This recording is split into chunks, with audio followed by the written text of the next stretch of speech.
ದ್ವೇಷ ಭಾಷಣ ಯಾರು ಮಾಡ್ತಾರೋ ಅವ್ರಿಗೆ ಭಯ ಆಗತ್ತೆ.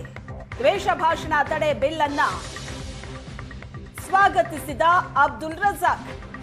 ಬಿಜೆಪಿ ಸರ್ಕಾರದಲ್ಲಿ ದನದ ಮಾಂಸ ನಿಷೇಧ ಬಿಲ್ ತಂದಿಲ್ವಾ? ಆಯುಧ ಪೂಜೆಯಲ್ಲಿ ತಲ್ವಾರ್ ಇಡ್ಲಿ ಅನ್ನೋದು ದ್ವೇಷ ಭಾಷಣ ಅಲ್ವಾ ಅಂತ ಪ್ರಶ್ನೆ ಮಾಡಿದ.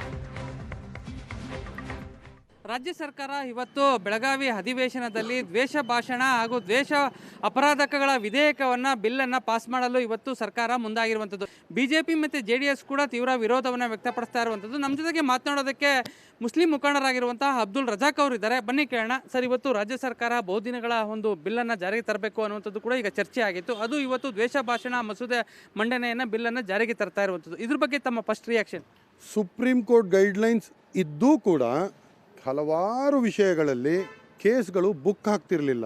BNS ಸೆಕ್ಷನ್ನು ಎರಡೂ ಪಾರ್ಟೀಸ್ ವಿರುದ್ಧ ನಾವು ದ್ವೇಷ ಭಾಷಣ ಮಾಡಿದ್ರೆ ಅದಕ್ಕೆ ಒಂದು BNS ಸೆಕ್ಷನ್ ಅನ್ನೋದಿದೆ.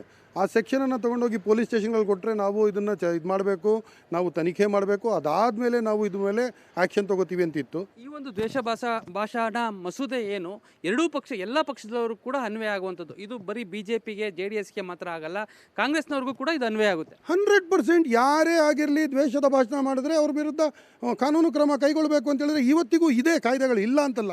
ಬಟ್ ಒಂದು ಸ್ಟ್ರಿಕ್ಟ್ ಕಾನೂನು ಬೇಕಾಗಿತ್ತು, ಅದಕ್ಕೋಸ್ಕರ ಈ ಮಸೂದೆ ಇವತ್ತು ಬರ್ತಾ ಇದೆ.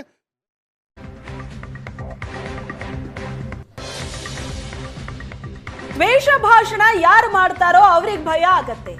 ದ್ವೇಷ ಭಾಷಣ ತಡೆ ಬಿಲ್ ಅನ್ನ ಸ್ವಾಗತಿಸಿದ ಅಬ್ದುಲ್ ರಜಾಕ್. ಬಿಜೆಪಿ ಸರ್ಕಾರದಲ್ಲಿ ದನದ ಮಾಂಸ ನಿಷೇಧ ಬಿಲ್ ತಂದಿಲ್ವಾ?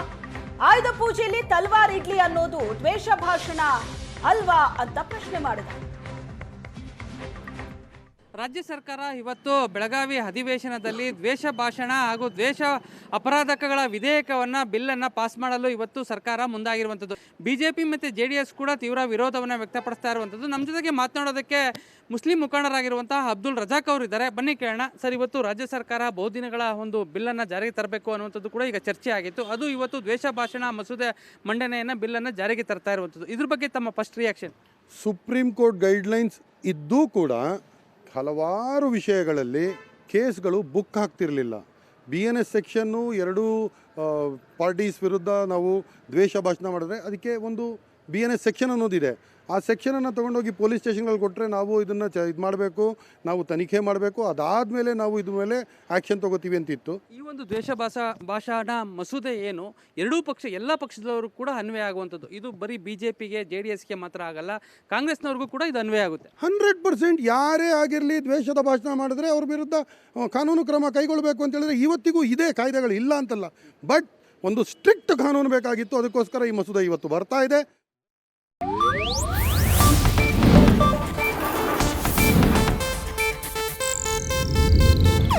ಇದು ಏಷ್ಯಾನೆಟ್ ನ್ಯೂಸ್ ನೆಟ್ವರ್ಕ್ ಪ್ರಸ್ತುತಿ.